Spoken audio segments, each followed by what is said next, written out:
Right now at noon, Carl Junction City Council moves forward with impeachment hearings against the city's mayor. And we're starting to warm up out there. Temperatures near average today, but climbing over the next several days. A look at your forecast coming up. Plus, local fire departments face staffing shortages as the 4th of July fireworks increase safety risks. The 4 states' most watched news starts now. This is KOAM News at noon. I'm Elise Snowy. New at noon today, a Webb City man is facing multiple charges after a deadly crash south of Springfield, Missouri. 40-year-old Garrett Grimm Cleaver is charged with 2 counts of second-degree murder and 2 counts of aggravated fleeing from law enforcement resulting in a crash, among other charges. The charges stem from a head-on collision on June 30th that killed Deputy Sheriff Michael Adams and his wife Ashley Adams. Their infant grandchild was also hurt and taken to the hospital. Cleaver has a lengthy arrest history in Jasper County. An impeachment hearing for the mayor of Carl Junction is on the horizon. Mayor Mike Moss has been at the center of controversy after allegations of workplace harassment. The claims stem from reported comments referring to female city employees as, quote, Steve's harem, a reference to city administrator Steve Lover. The city council had previously voted to suspend Moss, but legal counsel determined the suspension was unlawful. Last night, the Carl Junction City Council voted to move forward with an impeachment hearing on 4 charges. Outside legal counsel for the city is Lauber Municipal Law. We'll have a full breakdown of the articles of impeachment and the allegations against Moss tonight on KOAM News at 5. A beloved member of the Neosho Police Department has died. The Neosho community mourns the loss of former Chief of Police Jason Baird. Baird served the Neosho Police Department for nearly 30 years. The loss comes after Baird's recent retirement from the force. In a statement, the Neosho Police Department says in part, quote, Chief Baird's untimely passing is a tremendous loss to our community. While his retirement was brief, his legacy is vast and it continues to inspire those who worked alongside him and those who he served. Our hearts go out to his family, friends, and all who mourn him. The department says details regarding memorial services will be shared as they become available. And Kansas drivers should be aware of charges to the state's move-over law that went into effect yesterday. It's one of more than 100 new laws going into effect in Kansas. The move-over law previously required drivers to slow down or move over a lane for emergency tow and utility vehicles. Now that law requires drivers to move over if possible and slow down when passing any car with hazards or warning signals. The Kansas Department of Transportation reported that almost 1,000 empty vehicles were struck on the side of a road from 2018 to 2023. It's a problem the Cherokee County Sheriff's Office hoped the law change will address. Parked vehicles, unoccupied vehicles have been getting hit roadside, or vehicles that have been occupied. We definitely want everyone to feel safe while they're out here on the roads for Cherokee County, and we want everyone to be operating their vehicles in accordance to law. The Cherokee County Sheriff's Department says drivers now face a $75 fine if they fail to move over or slow down to a safe speed. Let's head over now to Chris Warner for a look at the forecast. Temperatures heating up across the area, but we will be seasonably warm today before we get a little unseasonably warm in the coming days. Live look downtown Pittsburgh, things looking pretty good. Partly cloudy skies out there. Look at all these cars every day. I wonder where they all come from. But there's a lot of folks heading out for lunch, and it's a good day for lunch. Yesterday started below average, made it below average. First day of July. And we're below normal. Can't complain about that. Temperatures right now, though, on the Joplin side of things, 84. Technically a wind chill, feels like 83 because the air is still very dry today, which is helpful. And over on the Pittsburgh side, things are looking all right, partly cloudy, a bit of a heat index. Humidity levels have come up a bit, 84, feeling like 86. Temperatures right now, low to mid 80s for most of us. We're on track for upper 80s today. We'll have skies actually clearing out later this evening and staying clear overnight, falling back to the low 70s by 11 with temperatures back near or slightly below average once again tonight. However, our below average streak is about to come to an end, and we'll go over those details and take a look at the 4th of July forecast here in just a few more minutes. Elise? All right, Chris, thanks. Well, this morning, the Great American Flag Swap made a stop in Joplin ahead of the 4th of July holiday. The event held at the Harvest Bank in 32nd Street gave folks the opportunity to trade in their old tattered flag for a brand new one.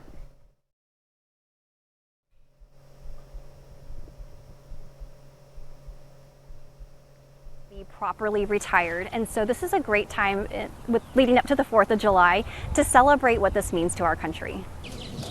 All flags will receive a proper retiring. The next flag swap will be on November 6th at Harvest Bank in Pittsburgh.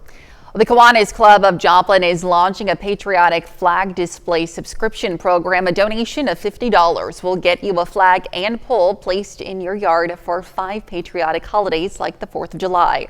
Local Boy Scouts will help hang and take down the flags, and you have the option to keep them up all year.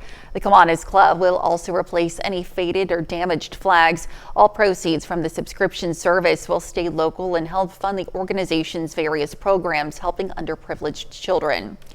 As Independence Day approaches, a lot of fire departments in our area and across the nation are struggling to find enough volunteer firefighters. VolunteerFirefighter.org says the shortage is especially notable in rural areas. The Girard, Kansas fire chief says volunteers help ease the load for the whole team. Department here, our run volume is up this year from last year. Due to, a lot of it's medical calls that we've increased. With our staffing and stuff, like now our department, we run a lot of EMS calls within the city here. The fire chief wants to urge residents to ensure all fireworks are properly extinguished. And coming up, a verdict has been reached in the Sean Diddy Combs trial. And later, we're making taco potato salad in the Mr. Food Test Kitchen. The jury has reached a verdict in Sean Diddy Combs' sex trafficking trial, clearing the hip-hop mogul of the most serious charges.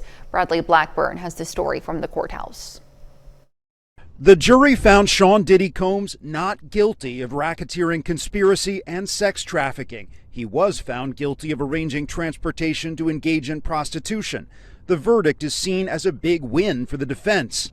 The government has to have their tail between their legs. This is just a huge loss for them. They went out on a limb, and the jury, saw it the way the defense saw it. Prosecutors argued the hip-hop mogul was the leader of what they described as a criminal enterprise over 2 decades, one that forced women into engaging into abusive sex acts during drug-fueled parties he called freak-offs. Their star witness was Combs' former girlfriend, Cassie Ventura. Whether or not the freak-offs cross that line from maybe morally questionable or seriously questionable to illegal, I think that's where things broke down for the prosecution. Combs' family members showed their support in the courtroom, where the defense argued all sexual encounters were consensual. They accused the prosecution of putting Combs on trial for his lifestyle, trying to criminalize his private conduct. The jury of 8 men and 4 women sifted through 28 days of testimony, much of it graphic and emotional. Throughout their deliberations, Combs prayed with family and friends as he faced the threat of life behind bars. I think some prison time could absolutely be on the table, again, given everything that we've heard in this case. As the verdict was read, Combs looked at the jury and held his hands in a prayer motion, then hugged his attorney. Bradley Blackburn, CBS News, New York. After the verdict, the defense asked for Combs to be released on bail until sentencing, which the prosecution opposed. The judge asked both sides to submit written arguments before he decides. Brian Koberger, the man suspected of killing 4 University of Idaho students in 2023, is expected to plead guilty later today.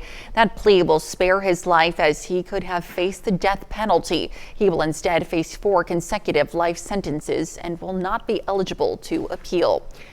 The House could vote as early as today on the president's tax cut and spending bill after it narrowly passed the Senate yesterday. Natalie Brandt has more details from the White House. The House Rules Committee voted overnight to advance the Senate-passed GOP mega bill. 7 yeas, 6 nays. But in a sign of party divisions over the legislation, 2 Republicans on the panel voted against it. Mr. Norman, no. Citing concerns about the increased impact to the federal deficit. Each individual senator getting a goodie bag and sacrificing the health of this country is an abomination Moderate Republicans, along with Democrats, have also voiced concerns about changes to Medicaid coverage because the Senate version contains steeper cuts to the health care program for low-income Americans. Why? So we can give, a ridiculous blow-up tax break to the richest people in the country. It's just an appalling thing to do. President Trump has invited conservative House Freedom Caucus members and Republican moderates to the White House to discuss their concerns about the budget bill. You have the votes. We got more work to do, but it's going to get done. House Speaker Mike Johnson acknowledged hurdles ahead in wrangling support for the Senate version. I encouraged them to amend it as lightly as possible. They went a little further than many of us would have preferred. If all members are present, Republicans can only afford to lose 3 votes and still pass the bill. Natalie Brand, CBS News, the White House. Still to come on KOAM News at noon, Mr. Food. We've got a dish that'll make your 4th of July bash the talk of the town. So don't you go anywhere. And temperatures warming up across the area. That also means the return of some pop-up storm chances. The latest when we come back. Welcome back to the KOAM News at noon. So temperatures heating up out there, but they are staying seasonable, and for at least some of us, the air's somewhat dry for now, but that all will begin to change. Live look downtown Pittsburgh. We've got those partly cloudy skies out there, and they are looking not too bad. So let's talk about those pop-up storm chances that we're going to be looking at as we head into the next few days. Today, not so much, but again, there's a few showers to our south. Future Track's kind of picking up on those, saying we might get something out of that, but I don't believe that's going to be the case. We should stay dry for the most part and start clearing out as we head into the evening and overnight. And then we see the clouds return and we start looking at pop-up storm chances. So these little green splotches, they appear and disappear. Again, as we talked about, there's not a specific atmospheric trigger for the pop-up storms. There's not a frontal boundary or upper level disturbance, something that would trigger thunderstorms. And so Future Track has a hard time with them, but it is trying to say, just by showing this, that that's going to be a possibility. Of course, once we lose the heating of the day tomorrow, we will lose the shower and thunderstorm chances. And as we go into Friday, for the 4th, we will go back to those partly cloudy skies, and we'll see another round of possible pop-up storms. So again, not a washout by any means, and not all of us, in fact, the majority of us should remain dry. But if you're doing anything for the 4th, you just want to make sure you're keeping an eye to the sky, especially if you're doing anything in the afternoon when we get it to our peak heating, simply because you don't want to be caught underneath one of those thunderstorms. And the big thing, of course, is when thunder roars, head indoors. And by the time it's time to start setting off fireworks, whether it's your own personal display or you're going somewhere to see some fireworks, we should be dry, we should be good. Might have some clouds out there, but nothing that should obscure your view of our 4th of July celebrations. Temperatures, though, will continue to heat up. Now, they're, again, not going to go excessively above normal, but humidity levels, dew point levels are going to begin increasing, hence the fuel for those pop-up storms. So, yeah, tomorrow we're looking at making upper 80s, low 90s, but heat index values start climbing. Mid-90s, maybe some upper 90s. As we head into the 4th and into the upcoming holiday weekend, we could get to that point where we do see those heat index values getting a little closer to 100 degrees. So it's going to be pretty muggy out there. So the big thing is just to make sure you're staying hydrated, not just tomorrow, not just for the 4th, but for the next several days, because when we get to the extended forecast, you'll see what I'm talking about. And that heat just does not let go as we're really starting to settle into it here as we roll into July. All right, again, upper 80s today, so temperatures right about where they should be, maybe even a wee bit cooler, light and variable breeze. And as we head into tonight, clear skies, temps at or again maybe just a little below average into the upper 60s, and we'll start getting a south wind 5 to 10, hence the return of the humidity, the increased dew point levels, bringing in that warm moist air to the area. Pop-up storm chances, otherwise partly cloudy, right about 90, south winds 5 to 10 for us. And as we look down the road, pop-up storm chances are there tomorrow all the way through the end of next week. So these chances, again, are going to be isolated, but they'll be there. And of course, when we see those, that also means it's going to be a bit on the muggy side. So just take care of yourself. And of course, if you are outdoors at any point during these pop-up storm chance days, just remember, when thunder roars, head indoors. You don't want to be caught out under those, but you also don't have to wait too long. They usually fizzle out pretty quickly. So just get ready for the heat and humidity mainly. Oh, that does not it's sound gonna fun. feel like July. Today's the only day without a chance of pop-up storms. warm. So Yeah, out of go out the and 10 enjoy it. days on there, today's the only one where it's not looking likely. All right, Chris, thanks. Well, stick around. We're making taco potato salad in the Mr. Food Test Kitchen. We'll be right back. Well, today's Mr. Food recipe is a new take on an old summer classic. Howard is making taco potato salad in the Mr. Food Test Kitchen. Can you believe that the 4th of July is right around the corner? For many of us, that means getting together with family and friends for a cookout. My guess is that you'll be grilling the all-American combo of hot dogs and hamburgers. But if you want to kick things up a bit, how about adding a new potato salad to your spread? It's got a Tex-Mex twist, and it's so easy. We start by boiling about 3 pounds of white potatoes until they're fork tender. Once they are, we drain them really well before cutting them into chunks. At this point, we combine some mayo with an envelope of taco seasoning and stir it until it's well mixed. This gets added to our chunked up potatoes, along with some shredded cheddar cheese, sliced scallions, a can of black sliced olives that we've drained really well. And are you ready for this? Lots of coarsely crushed ranch flavored tortilla chips. Once everything is mixed and the potato salad is chilled, it's ready to serve. It's one of those dishes that makes everyone want to go back for seconds. We're not sure if it's the zesty Tex-Mex dressing, the rich tasting cheddar, or the surprising crunch of the tortilla chips that keeps everyone coming back. But we're not complaining. To get the recipe for our taco potato salad, simply visit our website. I'm Howard with Kelly in the Mr. Food Test Kitchen, where today we found a taco twisted way for you to say, ooh, it's so good.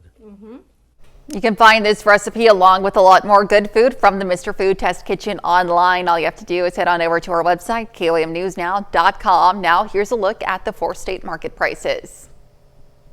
All right, again, near normal temperatures today, and then the humidity increases, the temperatures begin to increase, and that brings those pop-up storm chances. So again, not a washout for the 4th, should be fine for fireworks. Just keep a dry spot handy. All right, Chris and Dowdy up first later on. Well, lots coming up at 5. For starters, in the fight against opioid addiction, some hospitals are offering hope right from the emergency room. Plus, Fort Scott community members get a chance to meet the new president of Fort Scott Community College. And the Carl Junction City Council takes steps toward impeachment proceedings against Mayor Mike Moss. We're going to break down the articles of impeachment. Hope you'll join us for those stories. A lot more, of course. It's coming up today on KOAM News at 5. All right, Dal, thanks. And that's the news for now. Thank you for joining us on KOAM News at noon. Have a great rest of your day.